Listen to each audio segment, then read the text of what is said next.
Welcome, and thank you for standing by. All participants will be able to listen only. Today's conference is being recorded. If you have any objections, please disconnect at this time. I would now like to turn your conference over to Mr. Danny Jennings. Sir, you may begin. All right. Good morning, and welcome to the Physical Security webinar. We would like to thank you for taking time out to join us today after your busy schedules. Guys, my name is Danny Jennings. I'm the Physical Security Curriculum Manager here at CDSE, and I will be your host for today's webinar. Some of my responsibilities are design and development of the Physical Security curriculum, and I'm also responsible for course instruction and our curriculum review. The topic for today's webinar is going to be parts of a physical security plan. We're actually going to give you an overview of a physical security plan. At this time, I'd like to introduce my producers, Ms. Rachel Mojo and Mr. Tim Sutton. Good morning. And Tim waves, he says hi. And Rachel, if Rachel's going to get us started on some instructions how to navigate the tools and how to participate in the webinar, we got some poll questions that we're going to actually have you guys participate. Rachel? Thank you, Danny. As you can see here on the screen in the left-hand corner, there is a notes box. This has the call-in number and other announcements as necessary. These notes will remain on screen throughout the webinar for your reference. To maximize your view of the presentation, click on the full screen button in the gray banner in the upper right-hand corner of your screen. However, when poll questions appear, you must click on the full screen button again to be able to respond to the poll. To the right is a Q&A box for entering questions and feedback. Since all participant phones are muted, this is your only way to communicate with us. Below the presentation, you will find a file share box. You can download and save the files to your computer to record, and it's a way for you to record notes on today's presentation. You'll find a Word document containing the template we'll be discussing today and a PDF file of today's slides. At the end of today's presentation, we'll be giving you some poll questions, and this shows you what a poll question looks like. All you'll need to do is provide your responses in the boxes, as you can see indicated with the green arrow. But to get us started, we're actually going to have you respond to a chat question. And Danny, I'll let you take it from here. Okay. Guys, in order to gauge your experience in dealing with physical security plans, we want to see what your experience is, and I want you to use your chat box down there to determine what has been your personal involvement in establishing a physical security plan. We want to kind of gauge the audience on this. Were you helping develop the plan, or were you did it all by yourself, or were you never had a chance to actually be involved in that?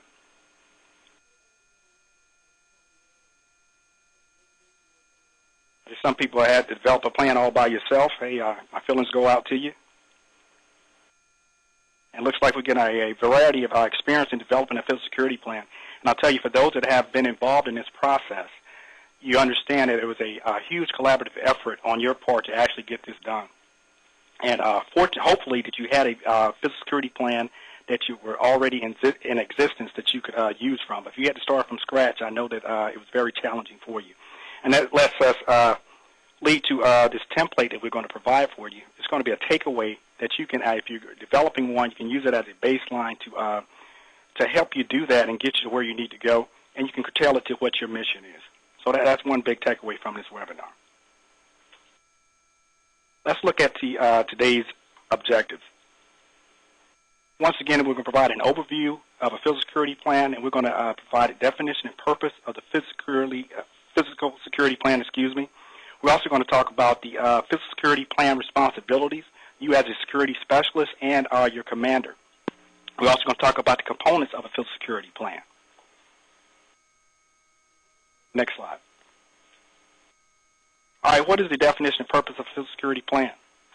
Bottom line, it provides guidance on how installation commanders and facility directors consider threats, assess their vulnerabilities, and plan for the protection of DoD assets and safeguarding measures. Now, a physical security plan may be for an installation or a facility, but regardless of what size or what your mission is, all the physical security plans should have three things in common. and they are: a physical security plan should be practical, flexible, and responsive. When we're talking about they should be practical, have you ever, when you're doing this coordination and developing plans or writing policies, a lot of times you're sitting in your office and actually writing stuff on paper. But if you know as well as I do that a lot of times you write stuff on paper does not mean that it's practical. Bottom line, it looks good on paper, but when you try to put it in effect, it does not actually go the right way. So you want to make sure your plan is practical. And how you ensure that your plan is practical, when you're writing these policies and doing these coordinations, make sure you're out there talking to those tenant units and other areas that are responsible for the support of the security of the installation, and you're actually walking that installation, making sure that what you're putting on paper is practical and you can implement it. A lot of times talking to security officers, security guards, and security personnel will actually help you in that event. The next part is we're talking about the flexible. Your plan should be flexible. Understand that your threat is going to change, your operational environment is going to change, and so does maybe your agency mission. So you're going to make a plan that's flexible to those changes. Also, a plan should be responsive. It has to be responsive to the needs of the commanders or the agency facility director's intent. It has to be responsive. Make sure that it actually can execute what the plan is documented for. Next slide. Some of the responsibilities. The overall responsibility lies with the commander or agency head or facility director, the person who is overall responsible for the protection of the DoD assets. Now, your role as a physical security specialist or physical security manager or officer, you have different titles but the same responsibilities. Your job is going to be to develop the plan and prepare the plan. You're also going to be responsible for coordinating the effort. You're going to do all the work for it. And you're going to actually be responsible for making recommendations on physical security measures that are included inside your plan. So really you're actually doing the legwork for the commander, but the commander has the overall responsibility for the physical security plan. Next slide, please.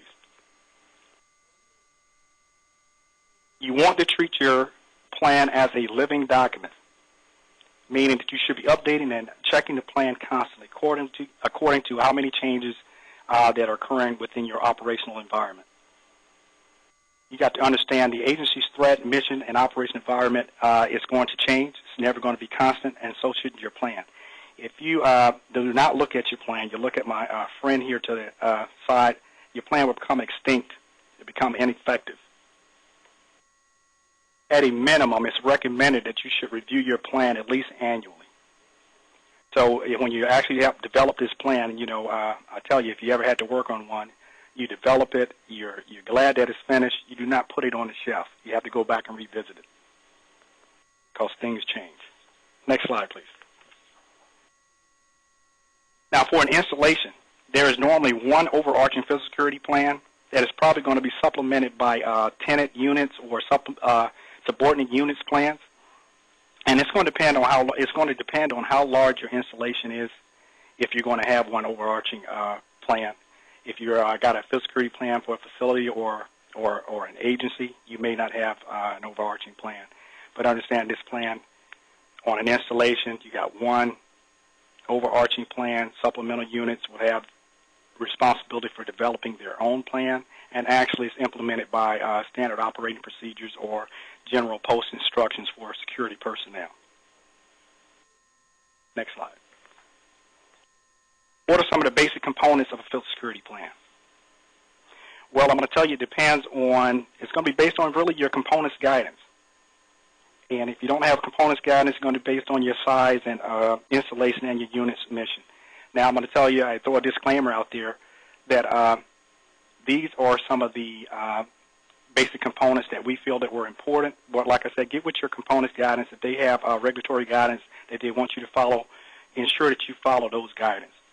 But at a minimum, we thought it was important that a plan should have a purpose. It should have a responsibility section. It should have a policy section. And we should have access control measures. We're going to talk about security aids. And we're going to talk about annexes to a plan. But once again, this is just a recommendation. Get with your component-specific guidance if you have it to actually go by. But if you don't have component-specific guidance, that's why we're going to give you this template to actually get you started, like a baseline to help you curtail that plan if you're developing one for your benefit. The first one we're going to talk about is the purpose. Now, what we've done here, we've taken a portion of the job aid or the template, and we're going to actually use it in the slides. The purpose. Really, when you're stating the purpose, that's going to be your commander's or director's intent is going to state the purpose of the plan. And we list an example here. This plan identifies the physical security policies and procedures for securing and safeguarding the assets of a specific facility or installation. You want the commander's intent, or I think in some components it might be called the executive summary, but you got to state the purpose. It's very important. Also in that purpose, you might want to include a brief summary of describing the installation and the tenant organizations. Next slide, please. All right, this area we want to talk about is responsibilities, which is also important. It's important that you list the agencies, directories, offices, and the titles of the responsible people that are responsible for your security and supporting your agency or installation's operations. Some of these examples could include the installation commander, the director of law enforcement, director of information management, and your director of maintenance or whoever supporting the infrastructure of your installation, your physical security manager or officer, your anti-terrorism officer, your intelligence and counterintelligence officers, commanders and directors of tenant units. They need to understand what their roles and responsibilities in support of the installation physical security plan and identify the agencies. Next slide, please. We also included a policy section, and we think it's important that you define how you're going to provide area security, meaning how is the commander going to establish and define the areas of the buildings and other structures considered critical and establish priorities for their protection. What the commander is charged to do, he has to go through a risk management process, identifying his critical areas and determining their priorities and establishing a security level to protect those assets. Some of the examples that we list are Category 1, if you look to the right, would probably be your maximum level security. Category 1 is probably going to be considered your priority category, your most critical asset, and whatever maximum level security requirements are, that's how that asset is going to be protected. Category 2 would be advanced level security. Category 3 would be intermediate level security. Just some examples. Next slide, please. It is also important that you want to actually document how you're going to control access to your installation or facility.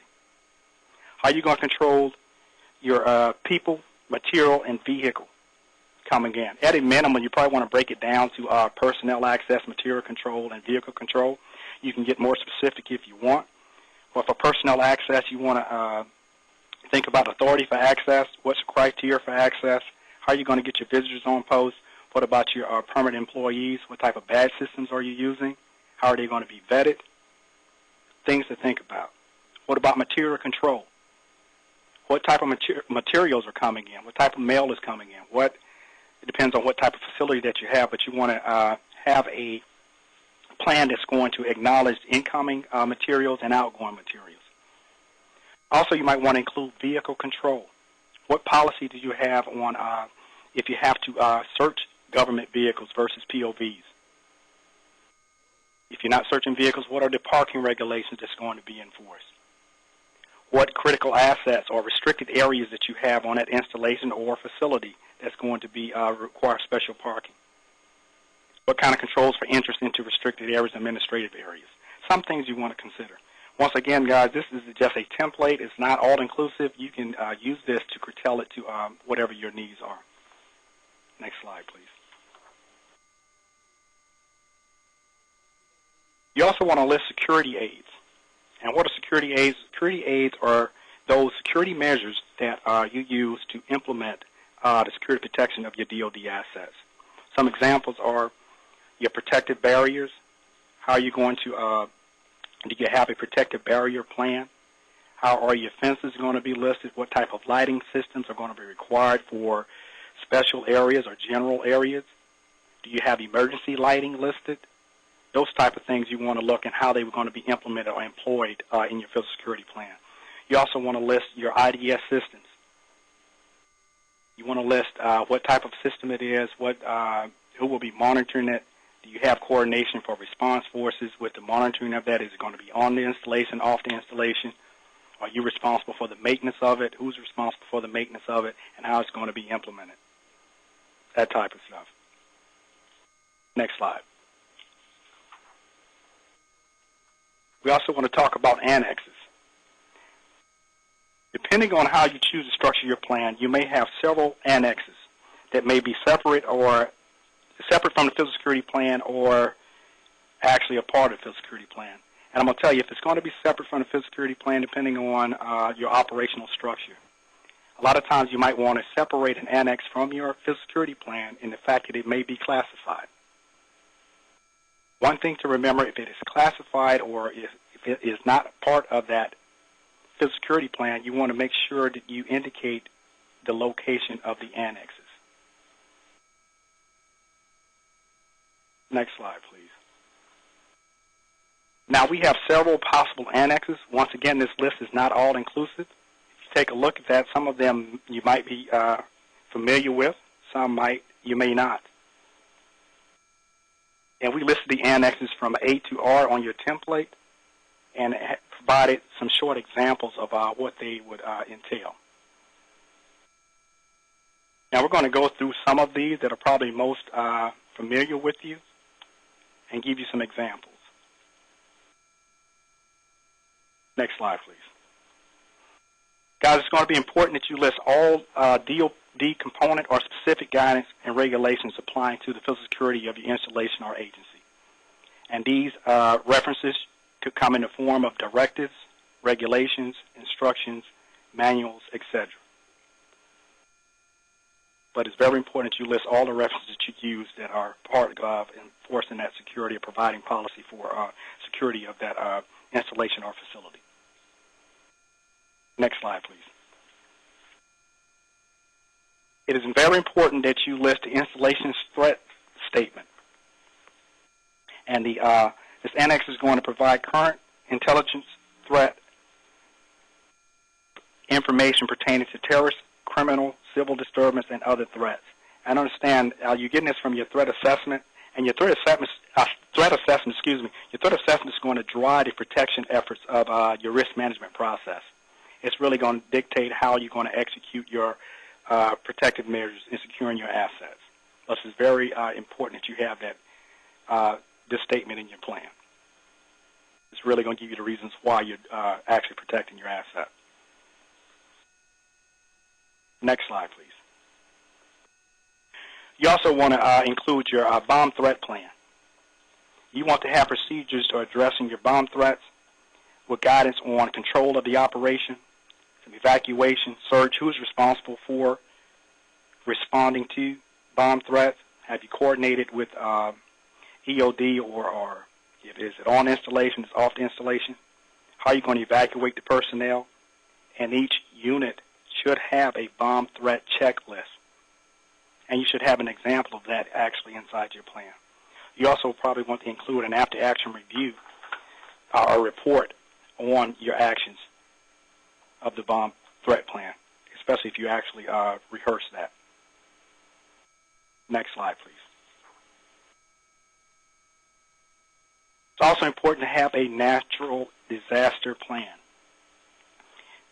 It's important that you address natural disasters in your plan that is coordinated with local law enforcement agencies and emergency operations. Understand that you need to have a liaison with your local emergency communities that support that type of effort, and that you have a plan in place that is going to ensure that either you're going to shelter in place, evacuation, what are your communications? Do you have any alternate communications in this plan? Are you coordinating with how you're going to protect that asset? It may be classified materials. Do you have a evacuation plan or recovery plan for that? You think in life, personnel, and then property. But it's and make sure your natural disaster plan is actually in line with the area that you're with. But we've seen in recent history that we have a lot of earthquakes, monsoons, and a lot of hurricanes and stuff like that. So this is very important.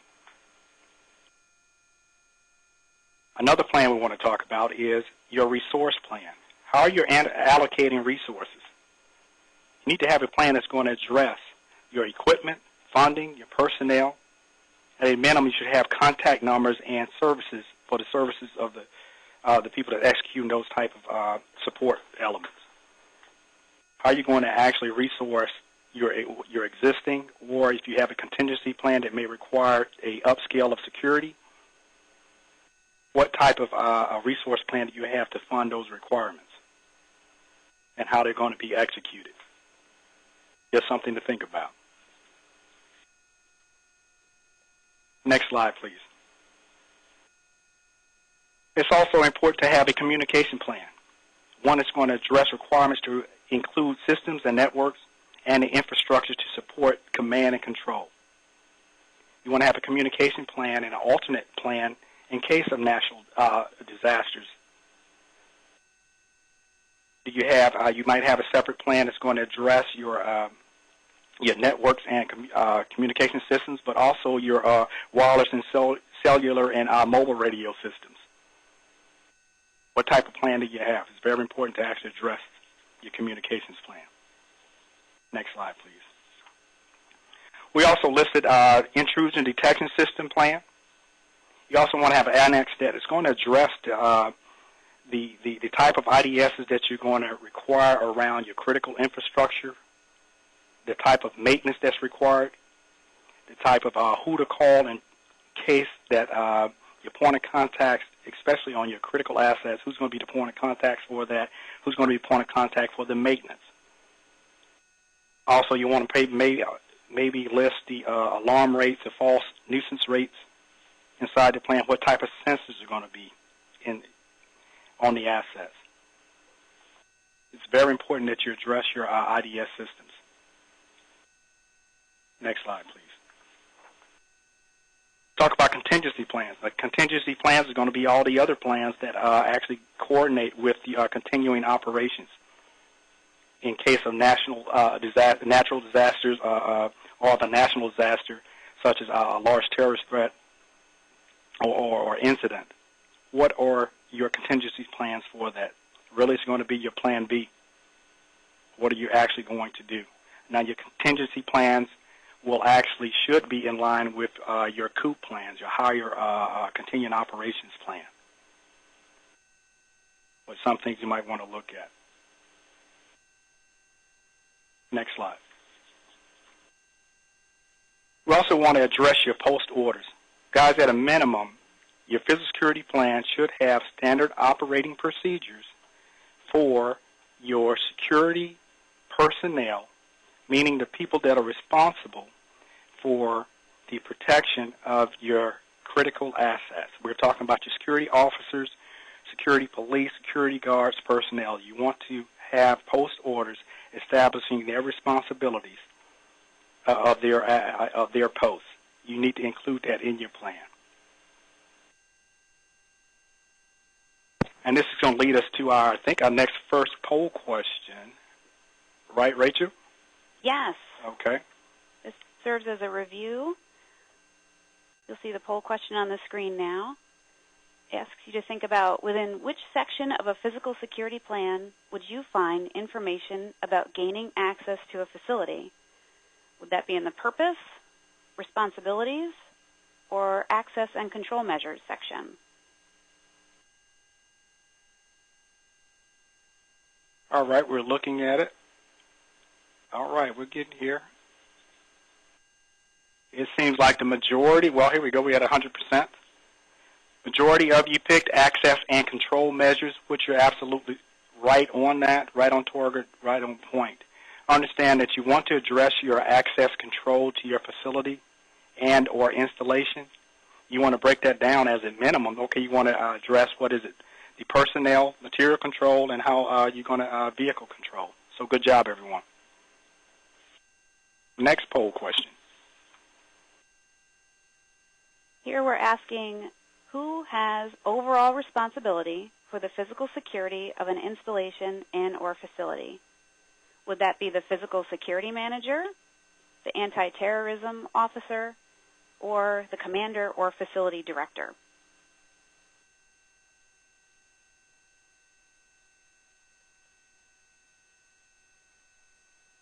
Who has the overall responsibility?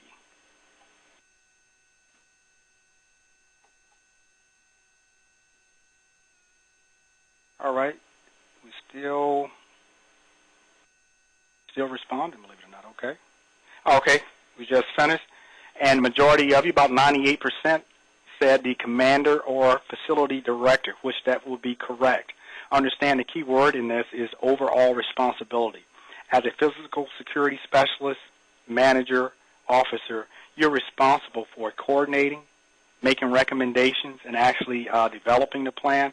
But the commander or agency director or facility director is going to have the overall responsibility for that, and you're actually going to be executing, coordinating those efforts and actually helping develop that plan for that commander or agency director or facility director. So good job. Next question. In what section of the PSP would you find supplemental plans? Would that be the security aids section, the annexes, or in the references section?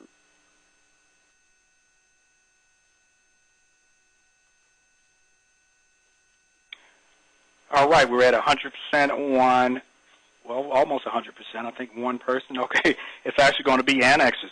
Annexes is going to be where you're going to put all your supplemental plans. Understand that your annexes may be part of your physical security plan or it may be separate. And for operational purposes, a lot of times if a plan may be parts of your annexes, some of your annexes may be classified, so it would have to be separate from your physical security plan. All right, good job. Great job, guys. Next question. True or false? Plans need to be practical, flexible, and responsive.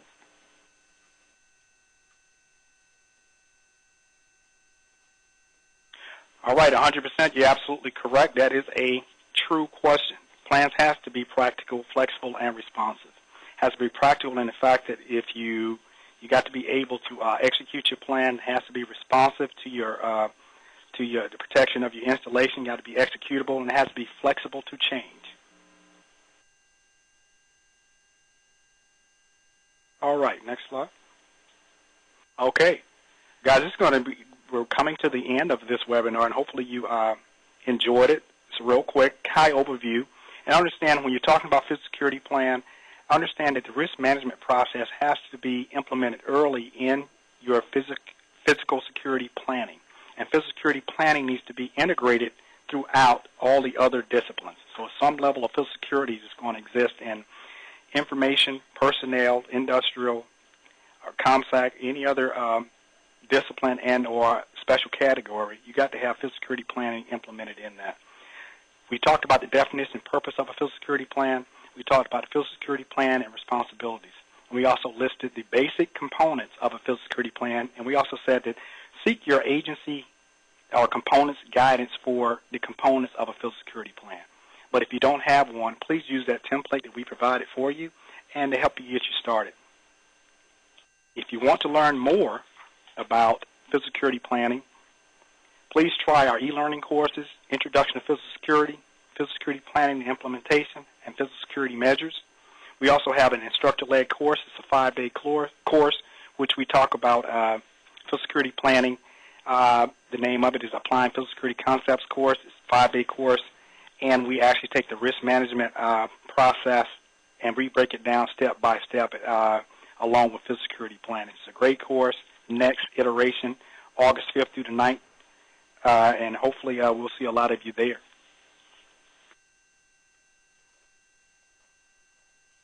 Now, here at CDSE, we're always interested in what you think and any questions that you may have. If you have topics that you want us to do in physical security as it pertains to a webinar, please email us at physicalsecurity.training@dss.mil.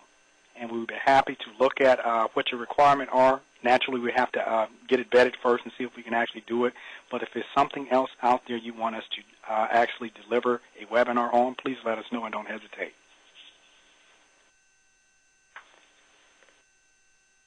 Well, that's going to wrap it up, guys. Here's some more contact information. We're on Facebook and YouTube. Once again, part of CDSE Physical Security Curriculum team. We want to thank you for coming out and joining us today, and we really appreciate your time of attendance. And hopefully you have some takeaways and you will get something out of it. We appreciate you. Thank you.